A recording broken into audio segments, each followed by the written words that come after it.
Assalamualaikum warahmatullahi wabarakatuh.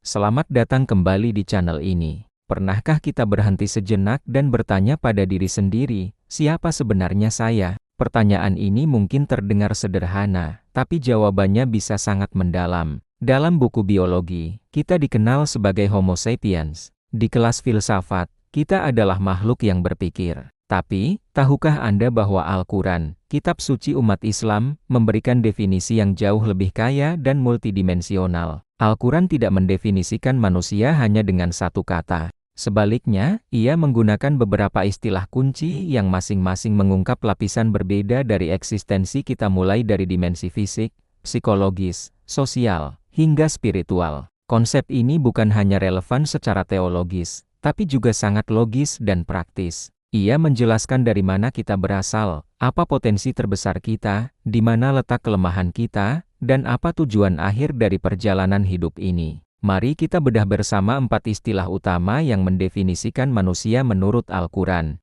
Istilah pertama adalah Al-Bashar. Kata ini merujuk pada manusia dari aspek fisiknya, aspek lahiriah yang bisa kita lihat dan sentuh. Akar kata bashar sendiri berarti kulit luar atau sesuatu yang tampak nyata. Jadi, ketika Al-Quran menggunakan istilah Al-Bashar, fokusnya adalah pada sisi biologis kita. Misalnya, dalam surah Ar-Rum ayat 20, Allah berfirman bahwa salah satu tanda kebesarannya adalah menciptakan kita dari tanah. Kemudian kita menjadi bashar yang berkembang biak.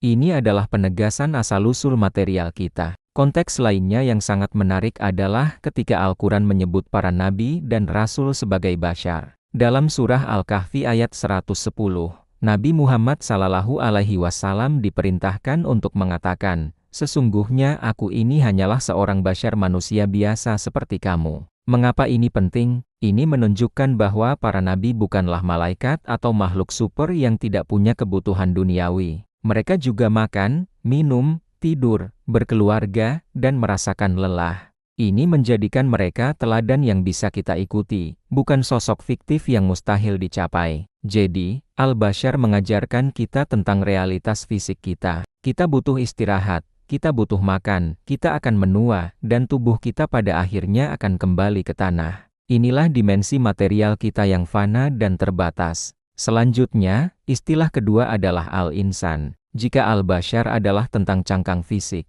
maka Al-Insan adalah tentang isinya. Istilah ini menekankan dimensi psikologis, intelektual, dan spiritual manusia. Kata Al-Insan memiliki kaitan dengan dua akar kata yang kontradiktif, ans yang berarti harmonis, jinak, atau ramah, dan nisyan yang berarti lupa. Dari sini saja kita sudah bisa melihat dualisme dalam diri kita. Di satu sisi, Al-Quran memuji Al-Insan sebagai ciptaan dalam bentuk yang sebaik-baiknya, atau ahsani takwim, seperti yang disebutkan dalam surah At-Tin ayat keempat. Ini merujuk pada potensi akal, hati nurani, dan kemampuan spiritual yang membedakan kita dari makhluk lain. Kita diberi potensi untuk mencapai derajat kemuliaan yang sangat tinggi. Namun, di sisi lain, Al-Quran juga sering menggunakan kata Al-Insan untuk menyoroti kelemahan dan sifat negatif kita. Dalam surah Al-Isra ayat 11, disebutkan bahwa Al-Insan itu bersifat tergesa-gesa. Dalam surah Al-Ahzab ayat 72, saat ditawari amanah yang berat, Al-Insan digambarkan sebagai sangat zalim dan sangat bodoh.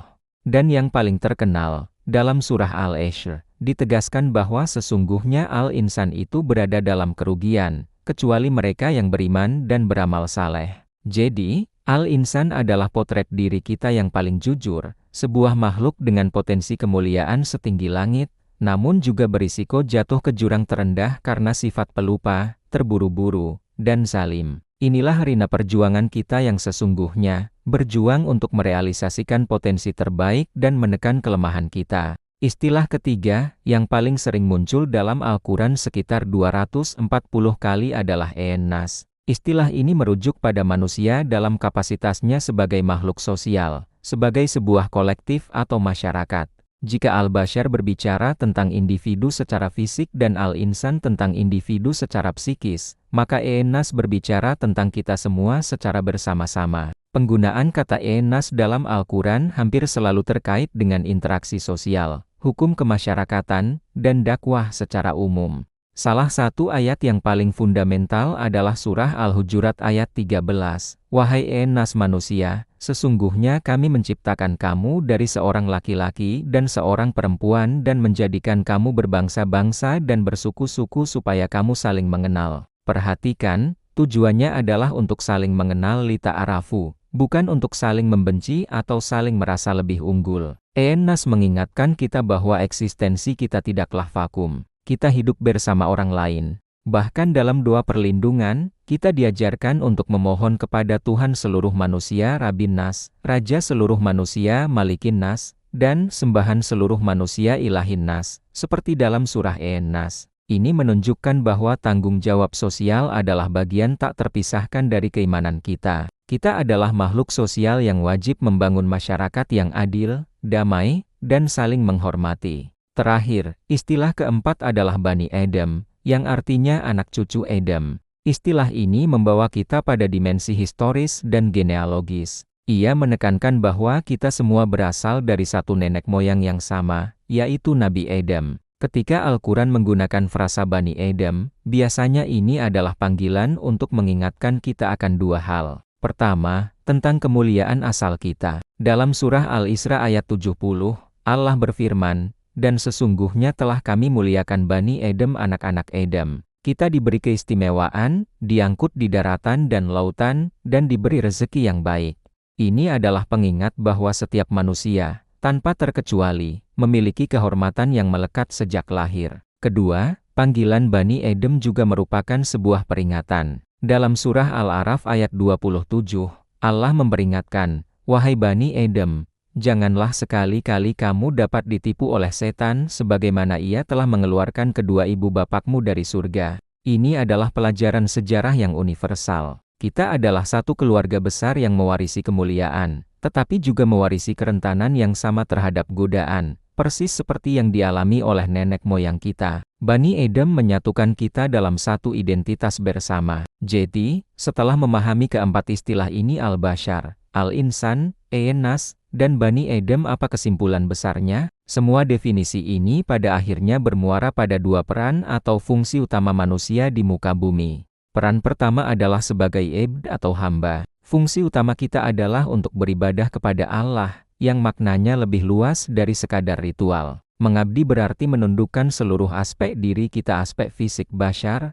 aspek psikis insan, dan aspek sosial nas kepada kehendak Sang Pencipta, seperti yang dinyatakan dalam surah Adz-Dzariyat ayat ke-56. Peran kedua adalah sebagai khalifah, atau pemimpin dan pengelola di muka bumi. Kita adalah mandataris Allah yang diberi amanah untuk memakmurkan bumi. Tugas kita adalah menegakkan keadilan, menjaga kelestarian alam, dan membangun peradaban yang membawa kebaikan bagi seluruh umat manusia, sesuai firman Allah dalam surah Al-Baqarah ayat ke-30.